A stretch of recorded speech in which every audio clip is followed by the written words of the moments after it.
Now, in this first video, we're going to show you some examples of some local news stations doing investigations on the fact that CPS has orders for babies and is stealing them from innocent families.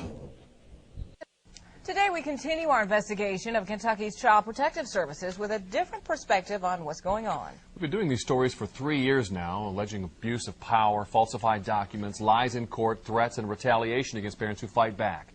We've heard from victims, attorneys, and officials about what's going on, but we haven't heard from the social workers themselves until now. In disturbing detail, they back up many of the things we reported, that families are harassed and workers are pressured, all in an effort to boost adoption numbers. Because she would not ignore a half-dozen allegations of abuse in his foster home, a state social worker was fired. I did what I felt like I had to do. It was the right thing to do, and I stand by the complaint. Because Pat Moore of Ellesmere, Kentucky knew she was right, she filed a lawsuit, and last month the state paid her $380,000 to settle it. When she found that 2 foster parents had criminal records, a son living there with multiple felonies, and a convicted sex offender visiting and sometimes caring for the children, she refused to arrange an adoption. Her CPS supervisors responded with this memo recommending the adoption should proceed quickly. Our theory is that the basis for this is the tie to the federal money, that every time a child is not placed in a home, the state of Kentucky, through its cabinet, is losing federal money. It's an allegation we've seen many times in our 3-year-long investigation of Kentucky CPS, that instead of trying to bring families together, the cabinet forces adoptions to earn more federal bonus money.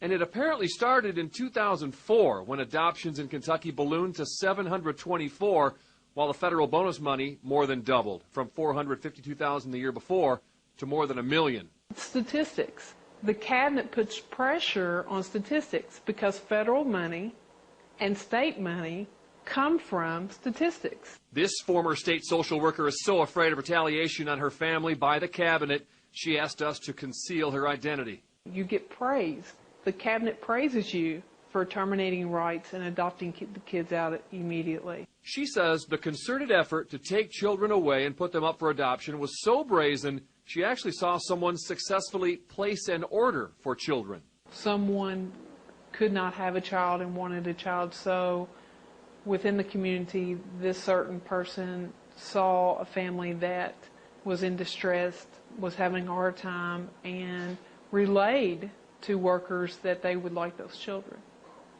And that's exactly what has happened. And this former CPS supervisor, who also fears retaliation, says if an order for a child was delayed or denied, her supervisors would roll in and try to overturn local decisions. This one family was promised a child, and when it happened that the child was going to be reunified with the parents, they called our regional office. Our regional office came down on our county. They harassed the birth parents and that kind of thing because they didn't agree with our decision. So I didn't get to say bye. And remember the case of Vanessa Shanks, who had her kids taken away, and when she fought back, saw her relatives' kids taken away, and when she won her appeal, saw her attorney's child taken away? These former CPS workers say that kind of retaliatory power is common, and in this secretive one-side system, they can take your kids away right now if they want to and get away with it. I can call in and report tomorrow, and I can make it seem very real to the point that a family will be investigated. And whoever gets it could come up with a substantiation of, say, let's say neglect, and it might not be true. But it doesn't matter.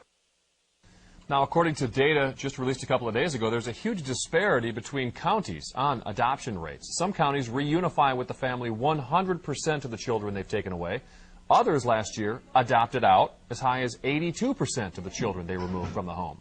If you want to look at the stats and more, we have a link to the Child Welfare Report in the Target 32 section of our website. It's WLKY.com. Be sure to watch future videos to see more proof and evidence why CPS foster and adoption is corrupt.